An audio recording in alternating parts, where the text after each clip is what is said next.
One spring day, Toby, Rosie, and Bertie were at Ellsbridge Station.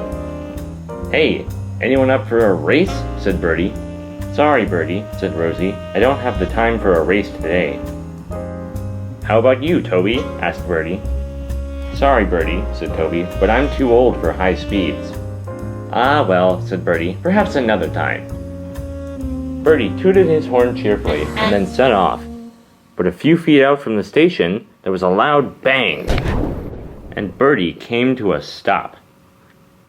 "Cinders and ashes," said Rosie. "What was that?" "Headlights and hubcaps, I've blown a tire," said Bertie. "Just what I need." A few minutes later, another bus arrived. The bus pulled up alongside Bertie. "Well, well, Bertie," said the other bus. "This is certainly unexpected. To think that you, of all buses, would get a blowout." "Shut up," said Bertie. "It wasn't my fault. It's the road. Look at it. It's in horrible condition."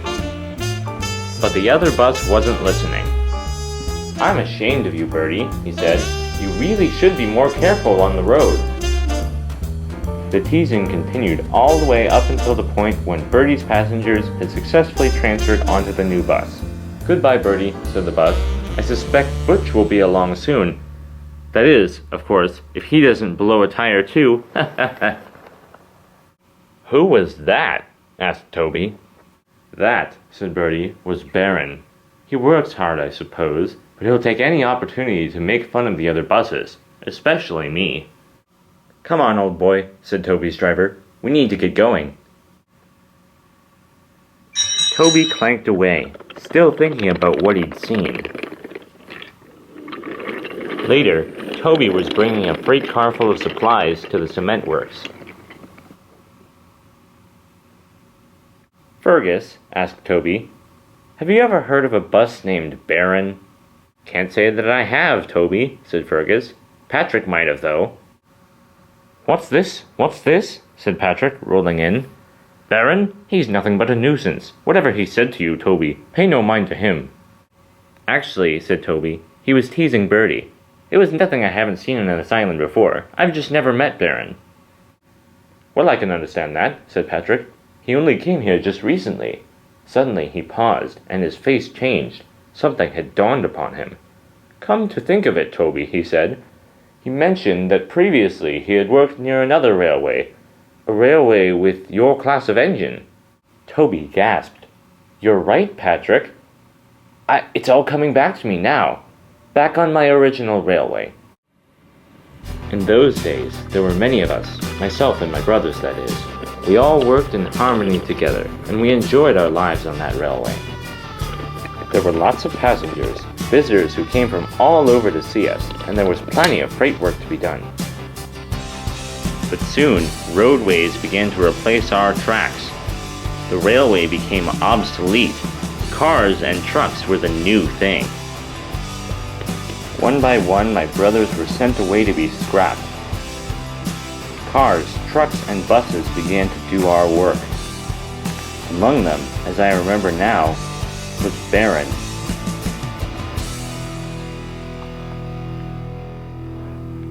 Fortunately, I was rescued by the fat controller of the time, and the rest, well, is history.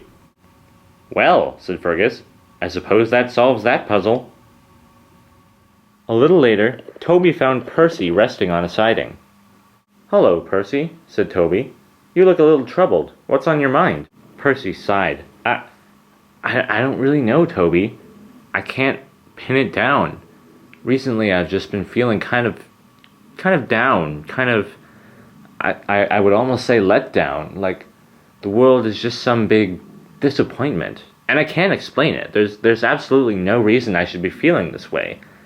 It's really kind of weird, actually. It's like I'm watching myself change, and I'm feeling the change, but I don't understand it. Well, I'd love to help you, but I'm not sure I'm the best qualified to talk about things like this. Why don't you try asking Thomas? You two are pretty close. "Yeah, I suppose I could," said Percy, "if Rosie doesn't take him over first." "Yeah, I heard about that," said Toby. "Thomas doesn't know, though, does he?" "He doesn't suspect a thing. But boy, would I love to be there to see his face when someone tells him about it. Yes, yes indeed, said Toby. And while we're on the subject, how are you and Lady? Oh, said Percy, I don't know, it's a little complicated. But anyways, you look like you have something on your mind too. What's up? Oh, said Toby, well, there's this bus. His name is Baron. He was one of the buses that took over after my old railway closed down. I suppose he's used to getting his own way because of that. It's probably why he's so arrogant and rude today. He was making fun of Bertie earlier. But it's really nothing. Anyways, you have bigger problems than I do. I suggest that you go talk to someone immediately. You know what, Toby? Said Percy. I think I will. I'll go talk to Lady about our things, and I'll talk to Thomas too. Glad to hear it, old friend, said Toby. Well, I better go. See you later. Goodbye, Toby, said Percy, and Toby clanked away. Soon thereafter, Toby began his journey home. As Toby passed through the tunnel, he heard the honk of a bus horn. Baron was cruising along the road bridge nearby. As Toby watched him with interest, it happened. No one is quite sure how it happened, but nonetheless, Baron careened off the side of the bridge and crashed to the track below, landing with a bang bursting with high decibel levels. Toby quickly came to a halt. You utter moron, said Baron's driver. This is what you get for going so fast.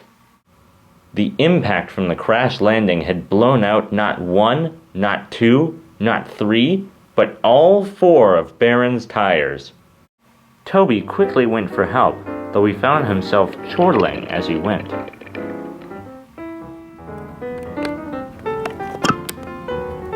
That evening, Bertie rolled out of the service station as good as new. Hey there, Bertie, said Butch. How are you feeling? Much better, said Bertie, although I do hope they repair that road soon.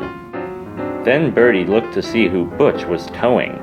There was Baron, sulking in the shadows and trying not to be noticed. Well, well, well, said Bertie.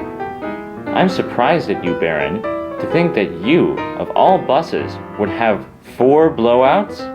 Baron said nothing. You know, Baron, said Bertie, you really ought to be more careful on the road. Bertie chortled away, leaving Baron with a lot to think about.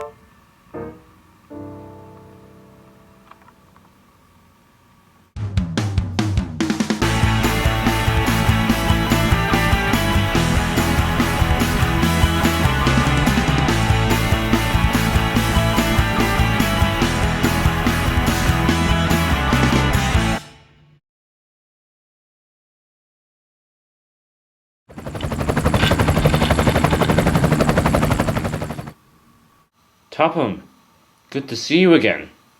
Admittedly, I would have preferred less, messy circumstances for our reunion, Commissioner, but there is a matter that is most urgent. I see. And, what is this urgent matter? You were rather vague over the phone. If you would, please follow me, Commissioner. You're going to want to see this.